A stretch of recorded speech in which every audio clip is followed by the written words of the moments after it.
ఇక 2020లో పోయి చంద్రశేఖరరావు గారు అసలే ఓపిక లేని మనిషి పెద్దల కేశవరావు గారికి బాగా తెలుసు. ఎవడొస్తాడు ఊకే మళ్ళసారి. ఇక మళ్ళా వచ్చేదే లేదు.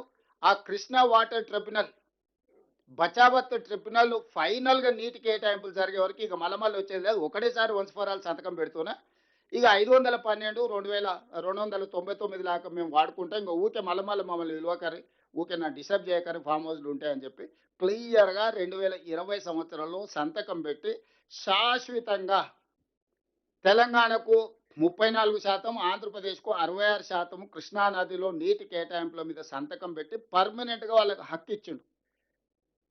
దీనివల్ల ఈరోజు మీరందరూ గుర్తించాల్సింది ఈ బచావత్ ట్రిబ్యునల్ ఎప్పుడేసిండ్రు అనుకుంటున్నారు? 2004లో ఏసిండ్రు. 21 సంవత్సరాలైంది ఈ రోజుకు లెక్కేస్తే. బ్రిజేష్ ఫస్ట్ బచావత్, రెండోది బ్రిజేష్. బ్రిజేష్ ట్రిబ్యునల్‌ని అపాయింట్ చేసింది కృష్ణా నది మీద నీటి పంపకాల కోసము. 2004లో ఏస్తే ఈరోజు 2026కు వచ్చినాం.